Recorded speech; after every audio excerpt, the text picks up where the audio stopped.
What up, y'all? It's your boy, Mr. Downtown Melo. You're listening to the Entertainment Report on iHeartRadio, live from Dubai for Wednesday, December 5th, 2018, delivering some major stories and trends going on in the world of entertainment and beyond. You can follow the show on Facebook, Twitter, or Instagram.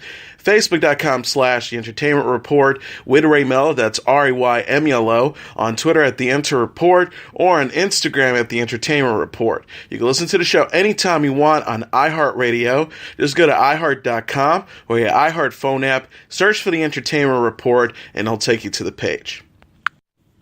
Brie Larson entered a galactic conflict in the latest trailer for Marvel's next comic book epic, Captain Marvel.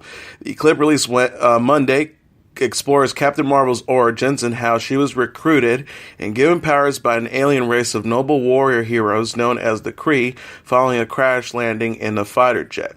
Captain Marvel, after returning to Earth and working with Samuel L. Jackson's Nick Fury, continues to have flashbacks about her former life. The titular hero or heroine finds herself having to protect the Earth from the Skrulls, a villainous alien race who is at war with the Kree and who can disguise themselves as ordinary people. Captain Marvel leaps into action and battles a Kree disguised as an old woman on a train. She says before powering up and flying into space to destroy a number of spacecrafts, "I'm not going to fight your war, I'm going to end it." Captain Marvel from director Anna Bolden and Ryan Fleck is set to arrive in theaters on March 8th. Jude Law, Gemma Chan, and Ed Bening and Ben Mendelsohn as the film's villain also star. The Jamin Hansu and Lee Pace will be featured reprising their villainous roles from Guardians of the Galaxy. A new poster for the film was released on Sunday featuring a powered-up Captain Marvel standing heroically. Catelynn Lowell has a unique name picked out for her unborn daughter. The 26-year-old television personality and her husband, Tyler Bellatria, shared the same name during Monday's episode of Teen Mom OG. The MTV series showed Lowell getting an ultrasound at a 4D imaging studio. Bellatria told Lowell's doctor they plan to name the baby girl Tezlee. The Teen Mom official Twitter account captioned a GIF of the moment. Tezlee is it? Tezlee it is, hashtag Teen Mom OG. Bellatria responded to a fan on Twitter who said, "Tezlee is such a cute name." He wrote, "I think you're the only one who thinks so, but we love it and can't wait to meet her." Lowell said in an interview with MTV News that Bellatria came up with Tezlee. The couple already are parents to 3-year-old daughter Nova Lee. Lowell explained he was looking up different names and he saw names like Leslie. We have Nova Lee and now we have Tezlee. We wanted to keep the names kind of similar. Lowell and Bellatria are also parents to 9-year-old daughter Carly, who they placed for adoption after her birth. The couple announced in October that they're expecting another baby girl after Lowell's miscarriage in 2017. Bachelor alum Bob Guiney is a new dad. The 47-year-old television personality welcomed the baby boy Grayson Robert with wife Jessica Canyon on Monday. Guiney announced the news in an Instagram post. He gave fans a glimpse of his son napping at a hospital in Bellevue, Washington. Guiney captioned the post, "Today is the greatest day. Our son Grayson Robert Guiney was born early, December 3rd, 2018. He also added, "At Jess Canyon and baby are healthy and beautiful. Mom is resting with him on her chest right now. We're so excited and thankful for what this new day brings for our family. Hashtag my son, hashtag love, hashtag family." Guiney and Canyon celebrate Thanksgiving with family and friends in November ahead of their son's birth. Canyon captioned a festive photo, "So much to be thankful for. Hashtag happy Thanksgiving. Hashtag pregnant, hashtag turkey, hashtag autumn, hashtag grateful, hashtag blessed, hashtag thankful, hashtag baby boy, hashtag coming soon, hashtag pregnancy." Guiney and Canyon married in November 2016 in Punta Mita, Mexico. Guiney announced Canyon's pregnancy in an interview with People following Father's Day in June. He said at the time, "We're so excited. We've been keeping it a secret for quite a while, and we couldn't wait to share it with everyone. We're feeling so lucky and very thankful." Guiney was previously wed to Jennifer Lance and Rebecca Buddick. He competed for Trisha Reigns' affection in The Bachelorette Season 1 before starring in The Bachelor Season 4. The Bachelor star Colton Underwood spoofs the 40-year-old virgin in a new promo for the dating show. The 26-year-old television personality channeled Steve Carell's 40-year-old virgin character Andy Sitzer in a poster for The Bachelor Season 23. The photo shows Underwood wearing a striped shirt and holding a rose. The image is similar to Carell's poster for The 40-Year-Old Virgin, which opened in theaters in August 2005. The post reads on Twitter, tagging The 40-Year-Old Virgin director Judd Apatow, "The wait is almost over for #The Bachelor premiere. That is thanks to Judd Apatow for debuting our other poster." Underwood confirmed he's a virgin while competing for Becca Kerfrin's affections in The Bachelorette Season 14. He told fans in a tweet Monday The Bachelor won't focus too much on his virginity. The star wrote, "Of course, it'll be mentioned time to time because it's a part of who I am. As a whole, you'll actually get a full sense of who I am. See you on January 7th. The Bachelor host Chris Harrison recently told Howie Life that Underwood's virginity gave the former football player an extra layer to consider during his fantasy suite dates on the show. Harrison says, "Everything's kind of the same as other seasons, and that's the kind of beauty and dilemma of the fantasy suites. It is morale, and what does it mean to you?" He also added there's an extra layer for him, but the beauty of those situations, intimacy, does not intimidate him. He's not awkward. I think you will see he's just a very much regular guy. The Bachelor Season 23 will premiere on January 7th on ABC. Ariana Grande told fans on Instagram to treat her ex-fiancé Pete Davidson nicer on online after the Saturday Night Live star says he was being harassed on social media. Grande said Tuesday on Instagram stories alongside Davidson's Instagram post about how he was suffered from online bullying. "I know you already know this, but I feel I need to remind my fans to be gentler with others. I really don't endorse anything but forgiveness and positivity." She continued before addressing her latest hit song, "I care deeply about Pete and his health. I'm asking you to please be gentler with others, even on the internet. Thank you next," which featured lyrics about Davidson and other ex-boyfriends. Grande said, "I will always have irreconcilable love for him, and if you've gotten any other impression from my recent work, you might have missed the point." Davidson on Monday posted on Instagram about how he has been attacked online for 9 months. He says, "No matter how hard the internet or anyone tries to make me kill myself, I won't. I'm upset I even have to say this." Grande and Davidson called it quits in October after they became engaged in June, following a few weeks of dating. Will Ferrell is set to revive his Anchorman character Ron Burgundy for a new podcast series that will premiere in early 2019. The show, titled The Ron Burgundy Podcast, will be made available on the iHeartRadio Podcast Network and is being co-produced by iHeartRadio and the comedy website Funny or Die. A second season of the program is expected to launch in 2019. A Twitter account for the character announced the podcast Monday on Twitter. Burgundy told CNN's Don Lemon his White House press credentials were pulled because he ate too many hot dogs in the press break room. The comedic reporter says the media landscape is changing so fast, and I do not care for it. That's why I'm starting a podcast. Ferrell portrayed Burgundy in 2004's Anchorman: The Legend of Ron Burgundy, and again in 2013's Anchorman 2: The Legend Continues. Burgundy said in a statement, "Listen, I don't know what a podcast is, but I'm currently have a lot of time on my hands and a lot to talk about. I am also broke, therefore I'm very excited to do this podcast. It is literally saving my life." Actor and comedian Eddie Murphy is a dad of 10. The 57-year-old star issued a statement through his rep Monday after welcoming son Max Charles, his second child, with fiancée Paige Butcher on November 30th. Murphy's rep says, according to People, both mom and son are doing well. USA Today say Murphy chose the middle name Charles as a tribute to his late brother Charlie Murphy, who died of leukemia in April 2017. Murphy and Butcher are also parents to 2-year-old daughter Izzy Una. The couple announced in August they were expecting another child. A source told People the same month they live a pretty low-key life. They are all about family. An insider added, Paige loves being a mom and is very involved. She takes her daughter to the park and for play dates. Murphy is also parents to Eric, 29, with Paulette McNeely, Bria, 28, Miles, 25, Shane, 23, Zoa, 18, and Belle, 16, with Nicole Mitchell, Christian, 27, with Tamara Hood, and Angel, 11, with Mel B. Jenna Dewan's new boyfriend, Steve Kazia, was among those to celebrate her 38th birthday. The 43-year-old actor and singer marked the occasion Monday by sharing photos and a sweet message to Dewan on Instagram. Kazia posted a strip of photo booth pictures that included a snapshot of him and kissing Dewan. He couldn't help but gush about the actress in the caption. The actor wrote, adding a heart and ladybug emoji. Happy birthday, Jenna. Somehow it feels like my birthday over and over again because I keep getting the gift of you every day. Dewan spent the day getting her ears pierced with Everly, her 5-year-old daughter, with ex-husband Channing Tatum, and filming an episode of Busy Phillips' E-series Busy Tonight. She thanked people for their well wishes on Instagram. The star captioned a photo of herself holding a big unicorn balloon. Thank you guys for all the birthday love. Love you. Dewan and Tatum split in April after 8 years of marriage. Tatum has since started dating singer Jessie J, while Dewan was spotted kissing Cassie during an outing in Beverly Hills, California in November. Cassie is known for starring in the original Broadway production of Once. He also played Gus Fender on the Showtime series Shameless. Priyanka Chopra and Nick Jonas are giving fans a glimpse into their lavish wedding. The 36-year-old actress and 26-year-old singer shared photos Tuesday from their 2 wedding ceremonies at Taj Umaid Bhawani Palace in Jaipur, India. One photo shows Jonas kissing Chopra's hand at their Christian ceremony Saturday.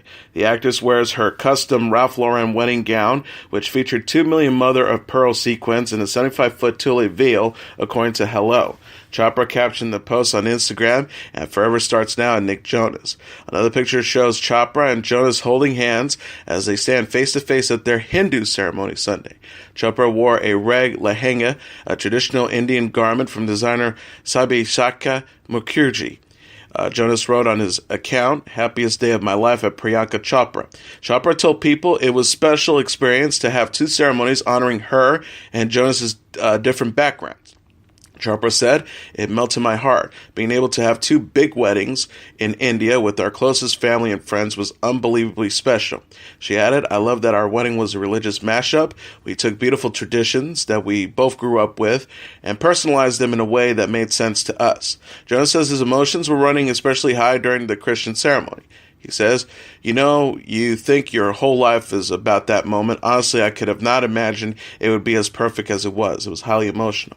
Chopra and Jonas got engaged in July after a couple of months of dating. Jonas said in the January issue of Vogue that he told his mom he was going to marry Chopra after his 3rd date with the actress.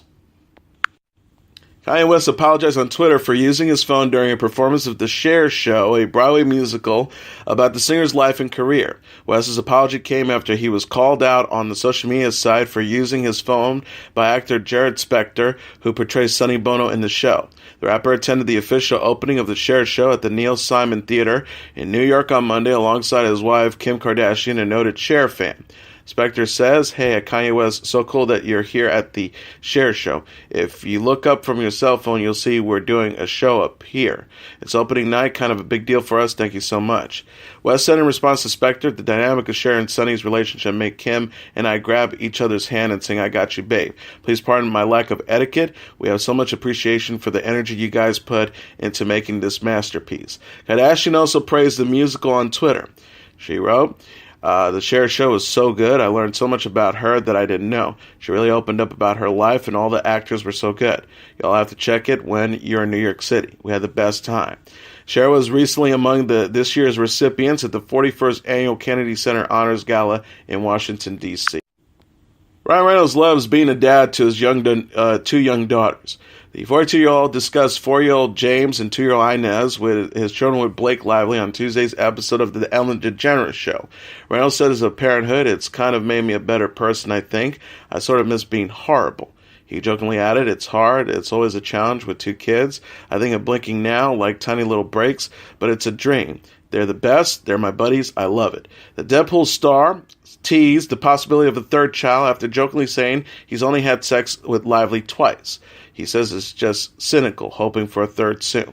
Reynolds and Lively spent Thanksgiving with their daughters in Abu Dhabi, where the actor is filming the Netflix movie 6 Underground. Reynolds told host Ellen DeGeneres, "It was a lot of fun. It was cool to bring my kids to this entirely new culture." He says it was kind of interesting to have Thanksgiving in a completely different country, in a place where they don't necessarily celebrate. Both of our kids were there, so we wanted them to see as much as possible. Reynolds and Lively married in September 2012. Reynolds told E! Talk in December 2016 that Inez brought more love to their family, saying he loves watching James interact with her younger sister. Travis Scott says he didn't cheat on his girlfriend, television personality Kylie Jenner. The 26-year-old rapper spoke on Monday after photos surfaced that appeared to show him getting close to another woman. Scott commented on Instagram after a fan posted one of the pictures online. The snapshot shows a man with similar haircut style to Scott's cozying up to a woman on a balcony. Scott wrote in response, "Trolls working hard today. Try again, you trolls. Me and wifey sturdy. Back to celebrating." He added, "Only got love for my wife. No time to be wasting. Try again." Scott also slammed the rumors in the post on Instagram stories. He wrote, "Trolls are always want to create some fake shit to destroy real love, going overboard to make shit look like it's not evil. I pray God blocks out all evil." Jenner put on a united front with Scott on her own Instagram account. The 21-year-old television personality congratulated Scott on his single Sicko Mode reaching #1 on the Billboard Hot 100 singles charts. The Keep Up with the Kardashians star also captioned a photo of herself and Scott with the diamond ring emoji. Scott and Jenner started dating in April 2017 and welcomed their first child, daughter Stormy, in February. Scott shared a video of Stormy dancing at his show at Madison Square Garden in New York last week. Andre Aikman, the author behind the original Call Me By Your Name novel that was adapted into a critically acclaimed film of the same name, has announced on Twitter that he is penning a sequel. Aikman said on Monday, "I would actually love a sequel to Call Me By Your Name. In fact, I'm writing one." Aikman's novel was released in 2007 with the film version directed by Luca Guadagnino arriving in 2017.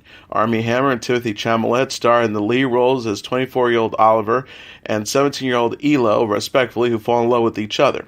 Screenwriter James Ivory won the Oscar for Best Adapted Screenplay for his work on the film. He famously wore a shirt featuring a drawing of Chalamet to the Academy Awards. Guadagnino previously said in January to the Hollywood Reporter that he plans for a film sequel. He said at the time the novels have 40 pages at the end that go through the next 20 years of the lives of Elo and Oliver. So there is some sort of indication through the intention of author Andre Aikman that the story can continue. He said, "In my opinion, Call Me be the first chapters of the chronicles of the lives of these people that we met in this movie. And if the first one is the story of a coming of age and becoming a young man, maybe the next chapter will be, what is the position of the young man in the world? What does he want? And what is left a few years later of such an emotional punch that made him who he is?" Ellen DeGeneres takes the stage for her first stand-up special in 15 years in a new trailer for Netflix's Relatable. The clip released on Tuesday features DeGeneres dancing, discussing her decision to return to stand-up, her live career, and how she has taken issues with supporting animals on airplanes. The daytime talk show host says, "You're walking down the aisle to your seat, which is 10B and whatever it is, and it's like Noah's Ark. There's a woman with the ferret, there's a man with the mongoose, there's a lady with the donkey." She continues, among laughs, "I say 10B, does a plane go back that far? I've never been back there."